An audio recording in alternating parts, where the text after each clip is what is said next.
जय हिंद गाइस, स्वागत है आपका अपने चैनल 24/7 सीए जोन में। आई होप आप सब लोग बढ़िया होंगे और अपने एग्ज़ाम की तैयारियों में लगे हुए होंगे। तो जैसे कि आप सभी लोग जानते हैं, MR200 सीरीज़ चल रही है। उसमें आपके सारे टॉपिक कवर होंगे, किसी भी सब्जेक्ट के हों, आप किसी भी कोर्स में हो, किसी भी कोर्स के एंट्रेंस के एग्ज़ाम की तैयारी कर रहे हो, सारे A to Z सब्जेक्ट जो हैं वो हम कवर करेंगे इस सीरीज़ में। तो आज का जो सीरीज़ होने वाली है वो कॉमर्स वालों के लिए होने वाली है, बिकॉज बहुत दिन से बच्चे बोल रहे थे कि कॉमर्स का सेशन भी लेकर आइए, क्योंकि उनकी तैयारी जो है वो उतनी नहीं है। तो इसीलिए मैं कॉमर्स का सेशन लेकर आई हूँ स्पेशली आप लोगों के लिए। और अगर आप इसका PDF चाहते हैं, MR200 का PDF चाहते हैं, कॉमर्स वाले बच्चे या किसी भी सब्जेक्ट के बच्चे PDF चाहते हैं, तो हमें कमेंट कर सकते हैं। व्हाट्सएप पे दिए गए नंबर पे आप व्हाट्सएप कर सकते हैं, आपको उसकी PDF मिल जाएगी। बट हाँ, ये PDF पेड है, तो मेक श्योर आप लोगों को सारी चीज़ें पता हो। तो हम यहाँ पे शुरू करते हैं सेशन। तो जैसे कि आप सभी लोग जानते हैं, ई book reasoning aptitude basic computer है, जो कि आपको सिर्फ 60 रुपीज़ में मिल रही है। ये ऑफ़र जो है, प्राइस जो है, ये बहुत ही रीज़नेबल है। आपके पॉकेट फ्रेंडली के हिसाब से ये प्राइस हमने रखा है यहाँ पे। तो यहाँ पे सिर्फ ई बुक आपको 60 रुपीज़ में प्रोवाइड करी जाएगी, जिसमें आपको सारे कंटेंट मिलेगा। तो A to Z आपको सारी चीज़ें इसमें प्रोवाइड हैं विथ वीडियो सॉल्यूशन। तो कहीं भी भटकने की ज़रूरत नहीं है आपको। बैच अगर आपको चाहिए तो 199 में मिलेगा। साथ ही में आपको कॉम्बो चाहिए batch, E book and MR200 का, तो वो आपको मिल जाएगा 249 में। तीनों कॉम्बो ले सकते हैं आप। तीनों के जो है 249 है, उसमें आपको सारी चीज़ें मिल जाएंगी। कहीं और से पढ़ने की ज़रूरत नहीं है, एक ही कलेक्टिवली आपको सारा सोर्स मिल जाएगा, रिसोर्सेज। तो आपको इधर उधर भटकने की ज़रूरत नहीं पड़ेगी। तो यहाँ पे ये सारी चीज़ें हैं। अगर आप लेना चाहते हैं तो दिए गए नंबर पे व्हाट्सएप करिए और अपनी तैयारी शुरू कर दीजिए। बस आपके एग्ज़ाम जल्दी ही आने ही वाले हैं। जून में प्रोबेबली आपके एग्ज़ाम सेकेंड वीक से शुरू हो जाएंगे जहाँ तक। तो जितने भी बच्चे हैं जिन्होंने नहीं लिया है, फटाफट बाय कर लीजिए, तैयारी शुरू कर दीजिए। इसीलिए मैं ये सेशन आपका 1 लाइनर लाई हूँ, ताकि आपको बहुत ज़्यादा मेहनत ना करनी पड़े और सारी चीज़ें आपको इस PDF में कवर हो जाएंगी। आपकी बिजनेस स्टडीज़ है, अकाउंटेंसीज है, इकोनॉमिक्स है, वो तीनों टॉपिक आपके इसमें कवर हो जाएंगे। कॉमर्स वाले बच्चों के लिए अकाउंट्स है, बिजनेस है, इकोनॉमिक्स है, सारी चीज़ें, सारा टॉपिक, इंपॉर्टेंट पॉइंट्स और इंपॉर्टेंट क्वेश्चन जो है इस वीडियो में कवर कर दूंगी। तो ये सीरीज़ बहुत हेल्पफुल रहेगी आप लोगों के लिए। इस सीरीज़ में जितने भी मोस्ट इंपॉर्टेंट क्वेश्चंस हैं जो कि आपके एग्जाम में रिपीटेडली पूछे जाते हैं, तो उससे आपको कोई भी मतलब प्रॉब्लम नहीं होगी, परेशानी नहीं होगी।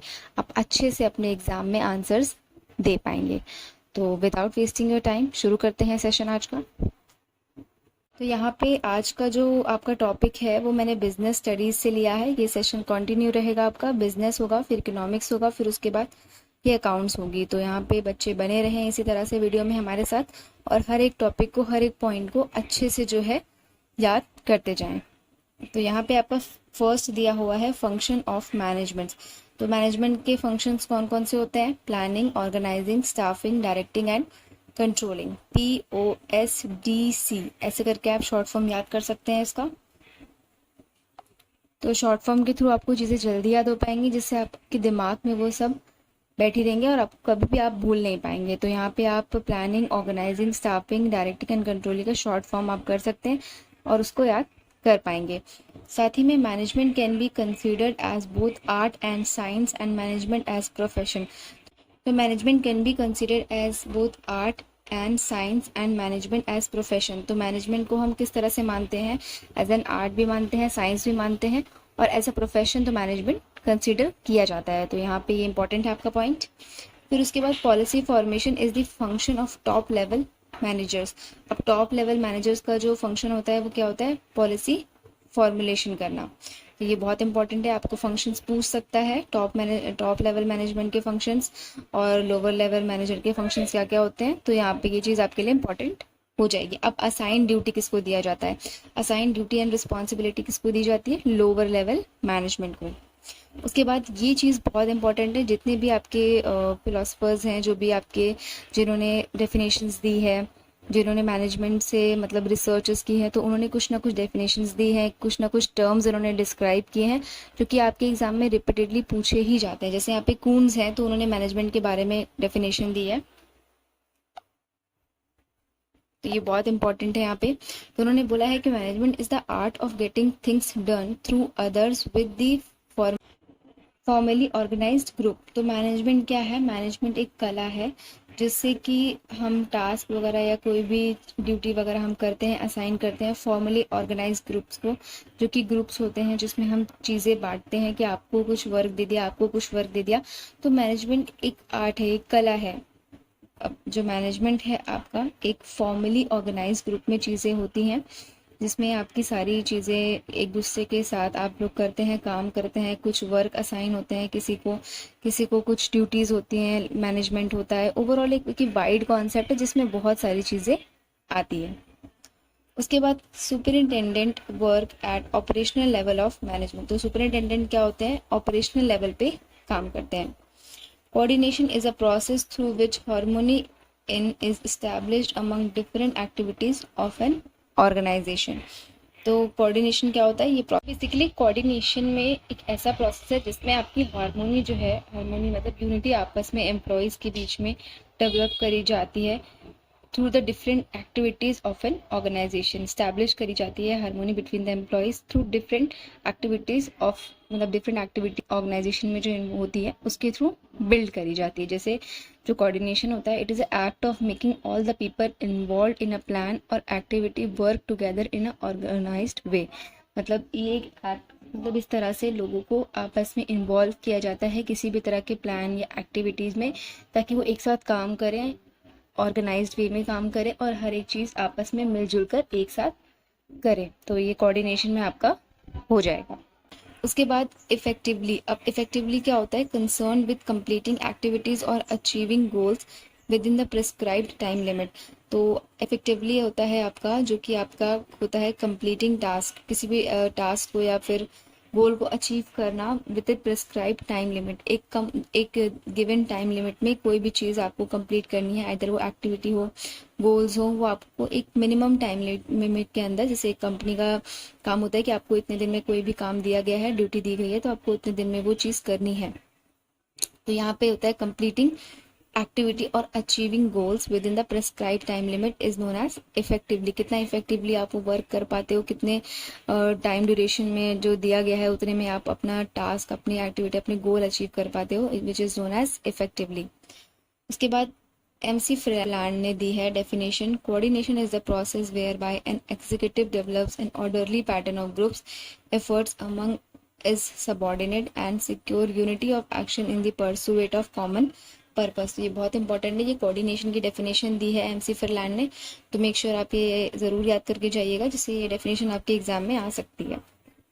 फिर according to Fayol, people and material must be in a suitable places at appropriate time for maximum efficiency। तो फयाल है जिन्होंने बोला है कि जो लोग हैं, मटेरियल है, वो सूटेबल प्लेसेस पर होने चाहिए for appropriate time for maximum efficiency. एक अप्रोप्रिएट टाइम के साथ और जितनी भी मैक्सिमम एफिशिएंसी है, उचित समय पर उपयुक्त स्थानों पर उनको होना चाहिए। जितने भी लोग हैं, लोग और मटेरियल्स जो हैं, वो उनको उचित समय पर उपयुक्त स्थानों पर होना चाहिए फॉर मैक्सिमम एफिशिएंसी। अधिकतम दक्षता के लिए उन्हें एक पर्टिकुलर सिचुएशन जो है, सुटेबल जो सिचुएशन है, वहाँ पर प्रेजेंट होना चाहिए, ये फयोल ने बोला है। सो यहाँ पे फयोल की दी गई डेफिनेशन है। उसके बाद देख लेते हैं फिर अकॉर्डिंग टू फयोल, मतलब ये जितनी भी डेफिनेशंस मैं आपको पढ़ा रही हूँ, ये सभी को मेक श्योर आप लोग याद करके जाइएगा। अगर आप ये PDF लेते हैं तो यहाँ पे आपको सारी चीज़ें मिल जाएंगी, जिससे आपके एग्जाम में क्वेश्चंस पूरे डेफिनेशंस के साथ आ जाते हैं, जिसमें पूछा जाता है कि ये डेफिनेशन किसने दी थी, आपको बताना पड़ेगा।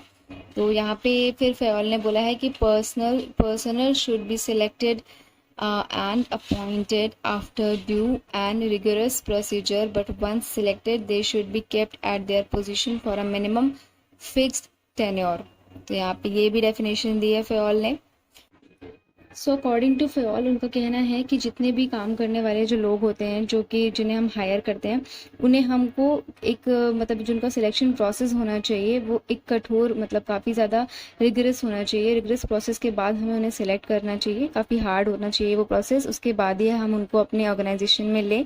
बट जब हम उन्हें सिलेक्ट कर लें तो उसके बाद हम उन्हें उनकी जो पोजीशन है, वो एक मिनिमम फिक्स टेन्योर के लिए कर देनी चाहिए। टू फयोल उन्होंने ये बोला है, जितने भी पर्सनल हैं, जितने भी कर्मी हैं, जिन्हें हम हायर करते हैं, उनको हम एक डिफ़िकल्ट प्रोसेस या डिफ़िकल्ट सिलेक्शन प्रोसेस जिसे कहा जाता है, रिगरस प्रोसीजर कहा जाता है, उसके बाद ही हमें उन्हें अपॉइंट करना चाहिए अपनी ऑर्गेनाइजेशन में। उसके बाद फिर अगर जब हम उन्हें सिलेक्ट कर लेते हैं तो उन्हें हम एक मिनिमम टाइम पीरियड, एक फिक्स टेन्योर के टाइम पीरियड में ही उनको अपने ऑर्गेनाइजेशन में रखना चाहिए किसी भी पोजीशन पे। तो यहाँ पे फेओल ने जो डेफिनेशन दी है। उसके बाद एस्पिरिट द कॉर्प्स का मतलब क्या है according to Fayol, management should promote team spirit of unity and harmony among employees. तो मैनेजमेंट को एक टीम स्पिरिट बिल्ड करनी चाहिए, आपस में एम्प्लॉयज़ के अंदर एक यूनिटी होनी चाहिए, उनके अंदर एक एकता होनी चाहिए, हार्मोनी होनी चाहिए एम्प्लॉयज़ के अंदर, ताकि जो भी टास्क या जो भी चीज़ें परफॉर्म करते हैं ऑर्गेनाइजेशन में, कोई भी टास्क या कोई भी ड्यूटी उन्हें रिस्पॉन्सिबिलिटी दी जाती है तो उसको वो अच्छे से निभाएं। एक टीम स्पिरिट होना भी बहुत ज़रूरी है ऑर्गेनाइजेशन में। आपस में अगर जेलसी रहेगी तो वो कोई भी वर्क नहीं करेंगे और आपस में उनके अंदर कोऑर्डिनेशन नहीं रहेगी, यूनिटी नहीं रहेगी, तो वो हर एक वर्क जो है अपने सिर्फ अपने पर्सनल इनिशिएटिव के लिए करेंगे, नॉट फॉर द ऑर्गेनाइजेशन गोल के लिए। तो वो टू फेओल उनका कहना है कि आपस में एम्प्लॉयज़ के बीच में यूनिटी होनी चाहिए, हार्मोनी होनी चाहिए। मैनेजमेंट का ये राइट बनता है कि वो प्रमोट करें, टीम स्पिरिट बिल्ड करें एम्प्लॉयज़ के बीच में, हार्मोनी बिल्ड करें एम्प्लॉयज़ के बीच में। फिर अकॉर्डिंग टू टेलर, अब टेलर का क्या कहना है, scientific management means knowing exactly what you want from the men to do and seeing that they do it their best and cheapest way. यहाँ पे चीपेस्ट वे है। तो साइंटिफिक मैनेजमेंट में आपका जो टेलर ने बोला है, उन्होंने बोला है कि आपको पता होना चाहिए कि what you want from men to do and, मतलब ये चीज़ जानना है हमें कि वो what you want from them to do, कि आप क्या चाहते हैं कि वो जो है काम करें, और ये चीज़ देखना कि वो कितने बेस्ट तरीके से और कितना चीपेस्ट यानी सस्ते तरीके से चीज़ों को करते हैं। तो साइंटिफिक मैनेजमेंट में बहुत सारे प्रिंसिपल्स दिए हुए हैं टेलर ने, तो यहाँ पे उन्होंने उस चीज़ की बात करी है। उसके बाद डिवीजन ऑफ वर्क, तो work should be divided into small task. तो डिवीजन ऑफ वर्क में वर्क जो होता है स्मॉल टास्क में, छोटे छोटे टास्कों में जो है डिवाइड किया जाता है।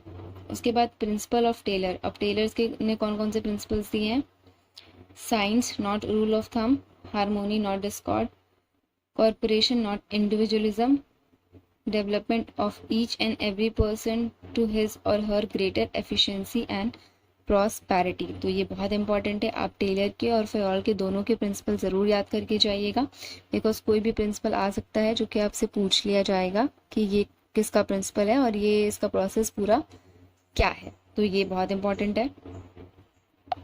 उसके बाद मेंटल रेवोल्यूशन, तो मेंटल रेवोल्यूशन क्या होता है, it involves change in the attitude of workers and management. तो एक चेंज, एक एटीट्यूड में चेंज लाना of workers and management to do the things better, like एक चेंज होगा, एटीट्यूड में चेंज होगा, तो हम जो काम पहले करते थे उससे अब अच्छा करेंगे। तो एक चेंज इन एटीट्यूड जो होता है, एटीट्यूड में बदलाव, जिसके थ्रू वर्कर्स और मैनेजमेंट जो है वो अच्छे से काम कर पाए। तो mental revolution it involves in the change in attitudes of workers and management. और फेओल प्रिंसिपल्स कौन कौन से हैं, Fayol principles are applicable at the top level management, whereas Taylor principle are applicable at the shop floor. जो principles of Fayol हैं वो आपके top level management में यूज़ होते हैं, और जो टेलर्स के प्रिंसिपल्स हैं वो आपके एट अ शॉप फ्लोर पे जो है एप्लीकेबल होते हैं। फिर उसके बाद मोशन स्टडी क्या होता है, to determine and eliminate the unnecessary movement. तो यहाँ पे डिटरमाइन करना और एलिमिनेट करना मतलब हटाना जितने भी अननेसेसरी मूवमेंट्स हैं उन्हें। तो यहाँ पे मोशन स्टडी का मतलब हो जाएगा to determine and eliminate the unnecessary movement, यानी अनावश्यक गति को निर्धारित करना, डिटरमाइन करना और उन्हें समाप्त करना, एलिमिनेट करना आपका हो जाएगा मोशन स्टडी। उसके बाद the principle of scientific management which emphasize that there should be complete harmony between the management and the workers, और हार्मोनी नॉट डिस्कॉर्ड। तो जो हार्मोनी नॉट डिस्कॉर्ड होता है ये साइंटिफिक मैनेजमेंट का प्रिंसिपल है, जिसमें बोला गया है कि there should be complete harmony, आपस में जो है हार्मोनी होनी चाहिए बिटवीन मैनेजमेंट एंड वर्कर। तो इसमें बोला गया है कि हार्मोनी आपस में वर्कर्स और मैनेजमेंट के बीच में होनी चाहिए। वो बहुत ही इम्पॉर्टेंट एस्पेक्ट है साइंटिफिक मैनेजमेंट का। एक यूनिज्म होनी चाहिए, एकता होनी चाहिए आपस में एम्प्लॉयज़ के बीच में, और ये बहुत ज़रूरी फंक्शन है साइंटिफिक मैनेजमेंट का। तो harmony is very important between the management and worker. So यहाँ पे एक एकता यूनियन होना बहुत ज़रूरी है between the management and the workers. उसके बाद देखते हैं, उसके बाद दिया गया है the principle of initiative it indicates that employees at all level should be encourage. तो प्रिंसिपल ऑफ इनिशिएटिव क्या बताता है? वो बताता है कि एम्प्लॉयज़ को एनकरेज करना चाहिए एट ऑल द लेवल्स, चाहे वो मतलब आपकी टॉप लेवल हो, मिड बॉटम हो या फिर लोअर लेवल पे हो, वो सभी जगह पे सारे लेवल्स पे एनकरेज होने चाहिए। उन्हें जो है आपको प्रोत्साहन देना है, हर एक लेवल पे उन्हें प्रोत्साहन देना ही ज़रूरी है। तो that employees eight all level should B encouraged, उनको हर एक लेवल पे एनकरेज करना, प्रोत्साहित करना आपका प्रिंसिपल ऑफ इनिशिएटिव दर्शाता है। उसके बाद Ajay the manager of Zia private limited expect his subordinates to work for happiness and pleasure being in organization। तो ये आपका रेम्यूनरेशन ऑफ एम्प्लॉयज़ के अंदर आएगा। तो जो अजय है, मैनेजर है इस कंपनी का, जिया प्राइवेट लिमिटेड का, वो चाहता है कि जितने भी उसके सबॉर्डिनेट्स हैं वो खुशी से और आनंद से काम करें एक उसकी ऑर्गेनाइजेशन में। तो ये आपका रेम्यूनरेशन ऑफ एम्प्लॉय के अंदर आएगा कि ये जो फंक्शन होता है ये आपका रेम्यूनरेशन ऑफ एम्प्लॉयज़ के अंदर आएगा। तो इस तरह के भी आपको एग्जांपल्स दे सकता है, जैसे कि आपको बहुत सारे टर्म्स दे देगा, बहुत सारे एग्जाम्पल सेट कर देगा किसी भी कंपनी से रिलेटेड या किसी भी चीज़ से रिलेटेड, तो वो आपको बताना होगा कि ये किस मैनेजमेंट फंक्शन का रोल है या किस मैनेजमेंट फंक्शन के अंदर आता है। तो मेक श्योर ये सारी चीज़ें आप बहुत अच्छे से पढ़ के जाइए। तो यहाँ पे ये रेम्यूनरेशन ऑफ एम्प्लॉय है, जिसमें कि जो मैनेजर है वो चाहता है कि उसका जो सबॉर्डिनेट है वो हंसी खुशी काम करे, आनंद होकर अपना काम करे। उसके बाद unity of command. Unity of command हो जाएगा the principle means that an employee should receive orders from one supervisor only. तो यूनिटी ऑफ कमांड में सिर्फ एक सुपरवाइजर से जो भी ऑर्डर है, जो भी रिस्पॉन्सिबिलिटी है, वो सिर्फ एक सबॉर्डिनेट या एक सुपरवाइजर से मिले। फिर total principle given by Fayol is 12। तो फयोल ने कितने प्रिंसिपल दिए हैं? 12, और वही टेलर ने दिए हैं 4। तो ये बहुत इंपॉर्टेंट है, मेक श्योर आप सभी याद करिएगा, 12 भी और 4 भी। कोई भी आपको फंक्शन एक पूछ लिया जा सकता है, जो कि आपको एक से एग्जाम्पल में भी पूछ लिया जाएगा, या फिर आपको प्रिंसिपल डायरेक्ट दे दिया जाएगा और आपको बताना होगा कि ये किसने दिया है, या टेलर ने दिया है या फिर फयोल ने दिया है। आगे बढ़ते हैं। आगे दिया गया है लिबरलाइजेशन। अब लिबरलाइजेशन क्या होता है? It means freedom of business and industry from the unnecessary control and restriction of the government, particularly licensing and quotas. तो लिबरलाइजेशन में जो है जो भी बिजनेस होती है, व्यापार होते हैं, उद्योग को सरकार के अनावश्यक जो भी कंट्रोल रहते हैं, रेस्ट्रिक्शन रहते हैं, उनसे प्रबंधित करना, उनसे दूर करना, उससे जो है मुक्ति पाना इज नोन एज लिबरलाइजेशन। और विशेषकर लाइसेंसिंग और कोटा से मुक्ति पाना। तो इसमें फ्रीडम होता है ऑफ बिजनेस एंड इंडस्ट्री, जो कि आपको अननेसेसरी कंट्रोल और रेस्ट्रिक्शंस जो गवर्नमेंट द्वारा दिए जाते हैं लाइसेंसिंग और कोटा से, उससे फ्रीडम होती है। अननेसेसरी कंट्रोल नहीं होता है आपका, कोई भी गवर्नमेंट का रेस्ट्रिक्शन नहीं होता है, वो आपके लिबरलाइजेशन के अंदर आता है। उसके बाद business environment assist in planning and help in policy formulation, policy formation. तो बिजनेस एनवायरनमेंट क्या करता है? असिस्ट इन प्लानिंग, मतलब योजना बनाने में सहायता करता है, और पॉलिसी फॉर्मेशन जो भी आपकी रहती है उसमें हेल्प करता है। तो business environment assist in planning and helps in policy formation. ऐसे आपको डेफिनेशन पूछ लिया जा सकता है कि बिजनेस एनवायरनमेंट क्या होता है, तो आपको इसमें टिक करना है। New economic policy. अब न्यू इकोनॉमिक पॉलिसी 1991 में जो आई थी आपकी, it is implemented in 1991, included a number of reforms categorized as liberalization, privatisation and globalization, which is known as LPG। तो न्यू इकोनॉमिक पॉलिसीज़ के थ्रू ये 3 टर्म्स आए थे, बहुत इंपॉर्टेंट है, आपको याद कर लेना है। इसके बाद अंडर लीगल एनवायरनमेंट। अब लीगल एनवायरनमेंट में क्या होता है? It requires putting a statutory warning on the packets of tobacco products. तो लीगल एनवायरनमेंट जो है उसमें क्या होता है आपका, स्टैट्यूटरी वार्निंग होती है on the packets of tobacco. आपने देखा होगा जितने भी आपके टोबैको प्रोडक्ट्स होते हैं, जैसे कि सिगरेट हो गया, तम्बाकू हो गया, उसमें एक वार्निंग दी रहती है, तो वो आपका एक लीगल एनवायरनमेंट के अंदर आता है।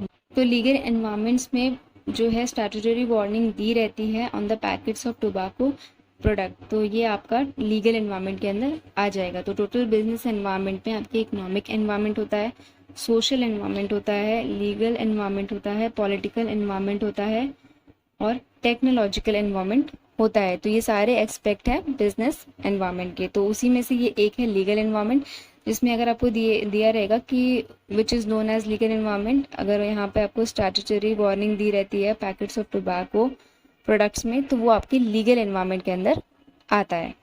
उसके बाद terms include in legal environment are court judgment, several acts passed by the government. Legal है तो ऑल सारी चीज़ें आपकी लीगल ही बेस्ड रहेंगी, जैसे कि आपके कोर्ट जजमेंट हो गए, एक्ट्स हो गए गवर्नमेंट जो पास करते हैं वो सारे, तो ये सभी आपके लीगल एनवायरनमेंट के एग्जाम्पल्स हो जाएंगे। तो ये इंपॉर्टेंट था यहाँ पे।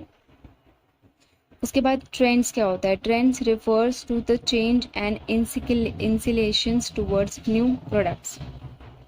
तो trends refers to change and inclination towards new products. तो ट्रेंड्स क्या हो जाएगा आपका?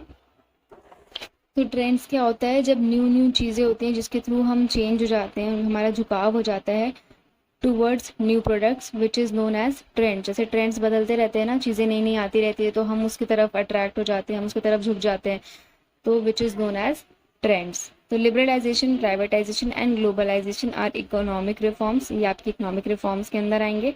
मेक इन इंडिया किसके अंदर आता है? Comes under political environment. तो पॉलिटिकल एनवायरनमेंट अगर आपको पूछा जाएगा कि मेक इन इंडिया किसका प्रोजेक्ट है, तो यहाँ पे पॉलिटिकल एनवायरनमेंट के अंदर आपका मेक इन इंडिया कॉन्सेप्ट आता है। Impact of LPG policy changes on business and industries. अब इम्पैक्ट क्या पड़े हैं? एलपीजी मतलब लिबरलाइजेशन, प्राइवेटाइजेशन और ग्लोबलाइजेशन के इम्पैक्ट क्या पड़े हैं on business and industries? Increasing competition, competition increase किया है। मोर डिमांडिंग कस्टमर्स, और ज़्यादा कस्टमर्स की डिमांड हुई है। Rapidly changing technological environment, technological changes काफ़ी ज़्यादा चेंज होते रहे, मतलब रैपिडली लगातार चेंजेस हुए हैं टेक्नोलॉजी में।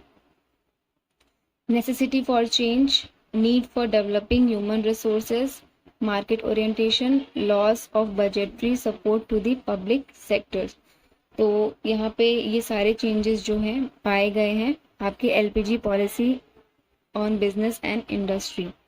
तो यहाँ पे need for developing human resources और मार्केट ओरिएंटेशन हुआ है, loss of budgetary supports to the public sectors. Need for developing human resources मतलब मानव संसाधन विकसित करने की आवश्यकता है, need for developing human resources. Market orientation, उसके बाद loss of budgetary support to the public sector. सार्वजनिक क्षेत्रों को बजटीय सहायता की हानि, मतलब जो लॉस हुआ है बजटरी सपोर्ट की वजह से पब्लिक सेक्टर को, वो भी ये सारे एलपीजी पॉलिसी के अंदर आता है। तो क्या क्या इम्पैक्ट पड़ा है एलपीजी पॉलिसी, ये आप लोग याद कर लीजिएगा, विच इज़ वेरी इंपॉर्टेंट। ये आपके एग्जाम में पूछा जा सकता है।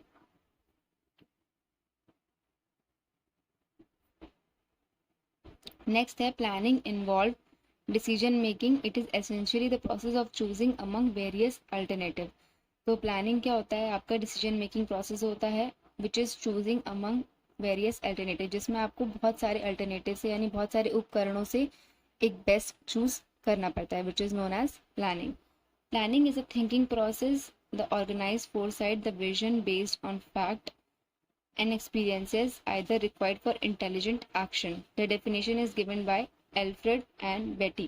तो ये डेफिनेशन एल्फ्रेड एंड बेटी ने दी है, ये बहुत इंपॉर्टेंट है, आप लोग याद कर लीजिएगा। उसके बाद process of planning, process of planning में आ जाएगा setting objective, developing premises, identifying alternative courses of action, evaluating alternative courses, selecting an alternative, implementing the plan and follow up action. तो ये सभी आपके प्लानिंग के प्रोसेस के अंदर आते हैं।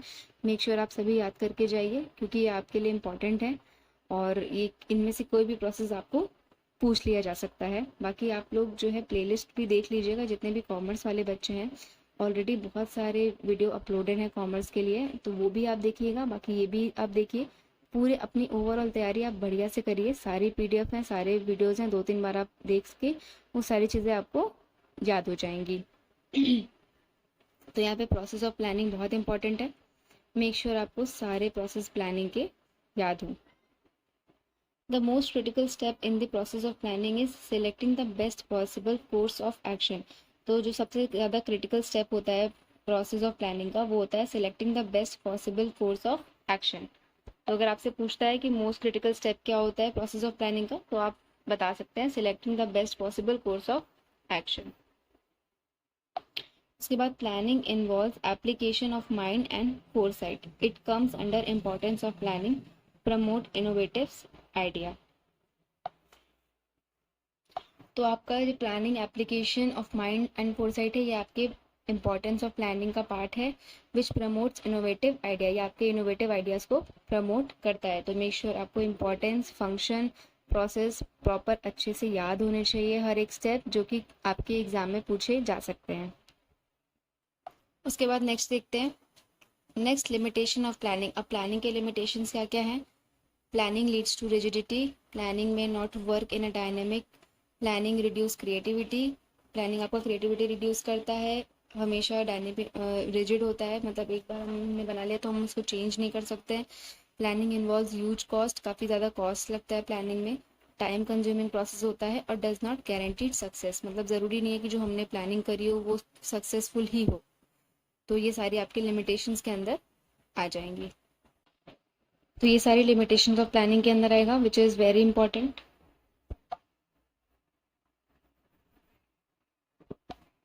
उसके बाद planning is deciding in advance what is to be done. It involves the selection of objective, policy, procedure, programs among alternatives. ये आपका एक प्री डिसीजन है, बिकॉज आपको पहले से डिसाइड करना पड़ेगा क्या करना है। और ये दिया गया है M.E. हुर्ले। M.E. हुर्ले ने ये डेफिनेशन दी है, बहुत इंपॉर्टेंट है आपके लिए। उसके बाद थियो हाइमन ने दिया है, delegation of authority means merely the granting of authorities to subordinates to operate within prescribed limit.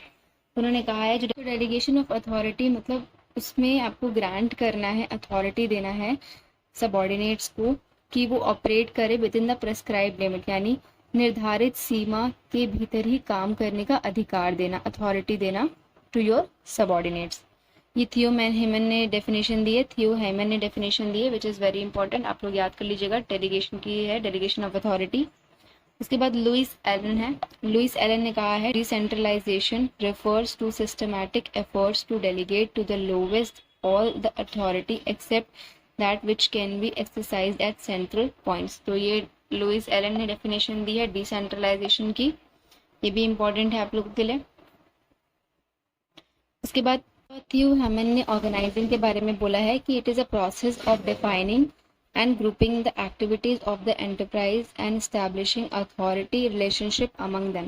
Planning हो आपका फंक्शन ऑफ मैनेजमेंट हो गया, उसके बाद आपका आता है ऑर्गेनाइजिंग। तो प्लानिंग में होता है what is to be done, तो यहाँ पर ऑर्गेनाइजिंग में होता है how is to be done, किस तरह से चीज़ें करी जाएंगी। तो आपका ये ऑर्गेनाइजिंग में आता है। जो थियो हाइमन है उन्होंने ये ऑर्गेनाइजिंग की डेफिनेशन यहाँ पे दी है, विच इज़ वेरी इंपॉर्टेंट आप लोग के लिए। तो उन्होंने बोला है कि it is a process of defining, मतलब डिफाइन करना, ग्रुपिंग करना एक्टिविटीज़ को ऑफ द एंटरप्राइजेस एंड उन्हें इस्टेब्लिश करना अथॉरिटी रिलेशनशिप अमंग देम। मतलब ये डेफिनेशन पूरे याद कर लीजिएगा, थियो हाइमन ने दी है। उसके बाद लुइस एलन ने क्या कहा है, the formal organization is a system of well defined jobs each bearing is a definite measure of authority, responsibility and accountability। तो फॉर्मल ऑर्गेनाइजेशन एक सिस्टम है फॉर वेल डिफाइंड जॉब्स का, और जिसमें कि ईच बेयरिंग होती है वो डेफिनेट मेजर करती है for all the authority, responsibility and accountability, मतलब प्रत्येक में अधिकार, जिम्मेदारी और जवाबदेही का एक निश्चित उपाय है। तो लुइस एलन ने ये डेफिनेशन दी है फॉर्मल ऑर्गेनाइजेशन की, जो कि आपके लिए इम्पॉर्टेंट है। यहाँ पे मैं टिक कर देती हूँ, सारी डेफिनेशन आपके लिए बहुत इंपॉर्टेंट है।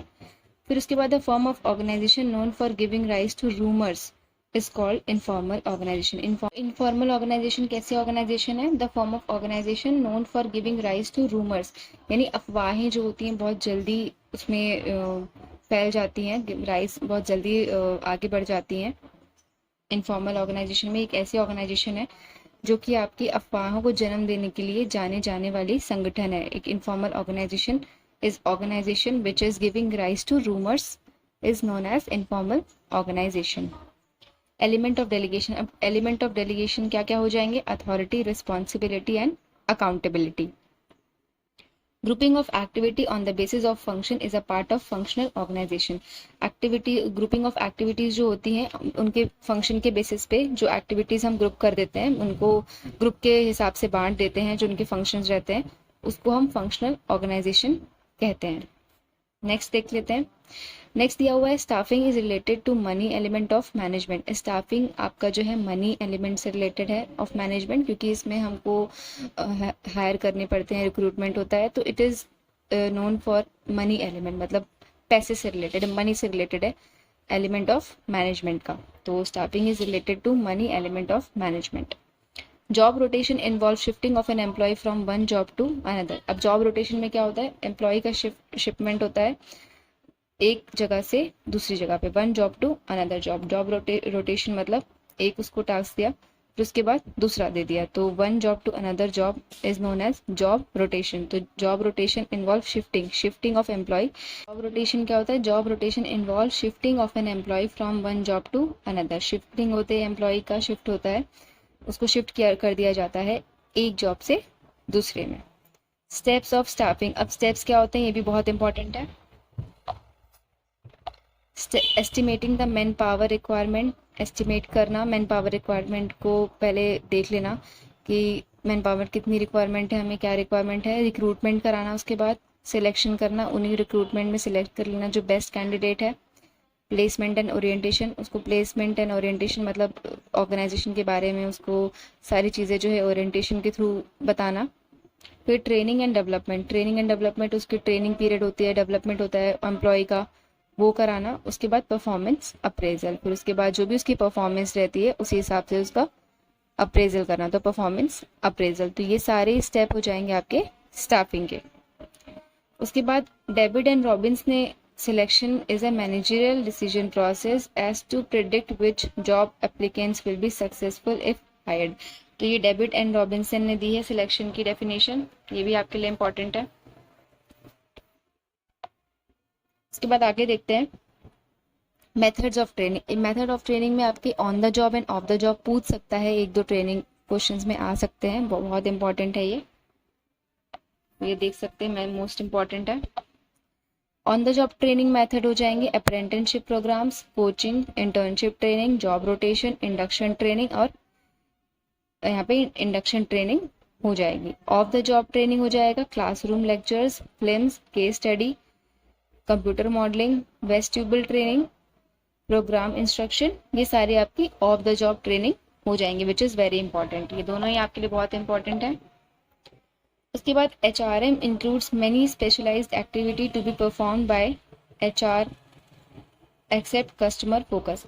जो HRM होता है यानी ह्यूमन रिसोर्स मैनेजमेंट होता है, वो सारी रिस्पॉन्सिबिलिटीज़ के लिए जो है होता है, जैसे कि रिक्रूटमेंट कराता है, जॉब डिस्क्रिप्शन बनाता है, हैंडलिंग एम्प्लॉयज़ ग्रीवियंसेस, ये सारी चीज़ें करता है एक्सेप्ट कस्टमर फोकस, मतलब उसका कस्टमर से कोई लेना देना नहीं है। बाकी जितनी भी चीज़ें इंटरनली होती है एम्प्लॉय से रिलेटेड, ग्रीवियंसेस से रिलेटेड, रिक्रूटमेंट से रिलेटेड, हायरिंग से रिलेटेड, वो सारा आपका ह्यूमन रिसोर्स मैनेजमेंट यानी HRM करता है except customer focus. Customer focus में उसका कोई भी इन्वॉल्वमेंट नहीं होता है, सिर्फ उसकी रिस्पॉन्सिबिलिटी होती है रिक्रूटमेंट की, जॉब डिस्क्रिप्शन की, हैंडलिंग एम्प्लॉयज़ ग्रीवियंसेस। तो ये सारी चीज़ें जो है HRM यानी ह्यूमन रिसोर्स मैनेजमेंट संभालता है सिवाय कस्टमर फोकस के। तो ये आपका HRM होता है, उसमें सारी चीज़ें आएंगी रिक्रूटमेंट से रिलेटेड, सिलेक्शन से रिलेटेड, एक्सेप्ट कस्टमर फोकस।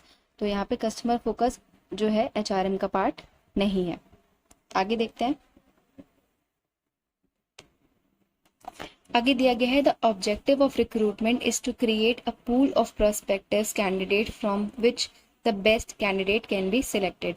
मतलब उसमें एक पूल होता है बहुत सारे कैंडिडेट्स का, बहुत सारे कैंडिडेट्स आते हैं जॉब के लिए अप्लाई करते हैं, उसमें से हमें बेस्ट निकालना होता है जो कि आपके रिक्रूटमेंट प्रोसेस के अंदर आता है। जैसे रिक्रूटमेंट हुआ, रिक्रूटमेंट ड्राइव हुई, इसमें बहुत सारे लोगों ने पार्टिसिपेट किया, अब उसमें से बेस्ट सिलेक्ट करना इज़ अवर रिस्पॉन्सिबिलिटी कि उसमें से हम कितने बेस्ट एम्प्लॉयज़ को अपने ऑर्गेनाइजेशन में सिलेक्ट कर पाते हैं। उसके बाद कून्स एंड ओ डॉनेल ने कहा है managerial control implies the measurement of accomplishment against the standard of the correction of deviation to assure attainments of objective according to the plans।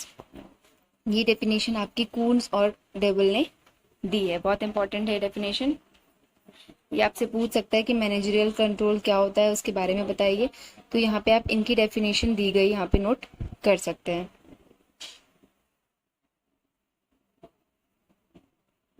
उसके बाद nature of controlling includes goal oriented process, pervasive function and continuous process. तो controlling का जो nature होता है वो क्या क्या होता है, गोल ओरिएंटेड प्रोसेस होता है, परवासिव फंक्शन होता है और एक कॉन्टिन्यूस प्रोसेस होता है। ये भी इंपॉर्टेंट है आपके लिए कंट्रोलिंग में। Planning and controlling are forward and looking as well as backward looking functions. तो प्लानिंग एंड कंट्रोलिंग आपस में एक इंटर रिलेटेड फंक्शन है, दोनों ही आपस में एक दूसरे से जुड़े हुए हैं, तो ये एक फॉरवर्ड लुकिंग और बैकवर्ड लुकिंग फंक्शंस के अंदर आते हैं। अब प्रोसेस ऑफ कंट्रोलिंग क्या हो जाएगा, setting performance standard, measurement of actual performance, comparing actual performance with standard performance, analysing deviation और टेकिंग करेक्टिव एक्शंस। ये सारे आपके प्रोसेस ऑफ कंट्रोलिंग में आ जाएंगे।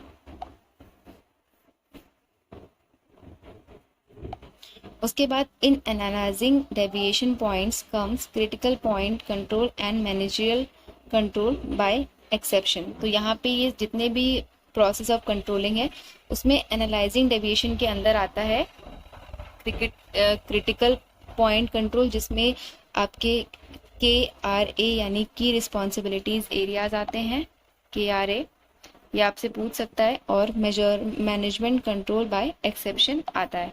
तो ये आपके एनालाइजिंग डेविएशन पॉइंट के अंदर आते हैं। ये दोनों बहुत इंपॉर्टेंट है आपके, ये आपके एनालाइजिंग जो है आपका डेविएशन, उसके अंदर ये पॉइंट, ये 2 पॉइंट आते हैं। तो अगर आपसे एनालाइजिंग डेविएशन के अंदर पॉइंट्स पूछेगा तो आपको क्रिटिकल पॉइंट कंट्रोल यानी CPC और management control by exception, management control by exception tick करना है। तो ये दोनों ही आपके एनालाइजिंग डेविएशन के अंदर आ जाएगा। तो क्रिटिकल पॉइंट कंट्रोल में आपकी जो की रिजल्ट एरिया होते हैं उस पर फोकस किया जाता है, उस पर बेसिकली ध्यान दिया जाता है। और मैनेजमेंट कंट्रोल और बाय एक्सेप्शन में आपका बताया गया है कि जो मैनेजमेंट है अगर सारी चीज़ें कंट्रोल करने की कोशिश करेगा तो वो कुछ भी कंट्रोल नहीं कर पाएगा। तो ये बहुत ही इंपॉर्टेंट है दोनों के एक्सपेक्ट में, मेक श्योर आपको अच्छे से पता हो। तो आज के सेशन में बस इतना ही, कल इसी के साथ हम कंटिन्यू करेंगे आगे का सेशन। आई होप आप लोगों को सेशन अच्छा लगा होगा। कोई भी चीज़ अगर आपको नहीं समझ में आई है तो आप कमेंट कर सकते हैं, I will answer you all. बाकी अगर चैनल को आपने सब्सक्राइब नहीं किया है फटाफट सब्सक्राइब कर दीजिए, लाइक कर दीजिए, वीडियो को शेयर कर दीजिए अपने फ्रेंड्स के साथ, और इसकी PDF चाहिए तो व्हाट्सएप कर दीजिए। बने रहिए हमारे साथ सारी लाइव अपडेट्स के लिए, इसी तरह से जुड़े रहिए हमारे साथ, सब्सक्राइब करिए, इसी तरह से बने रहिए, अपनी पढ़ाई अच्छे से करिए, और मेक श्योर कि आप लोगों ने हमें हर जगह फॉलो ज़रूर किया हो। और कोई भी तरह की क्वेरी होती है तो do WhatsApp, we will answer you. Bye, take care.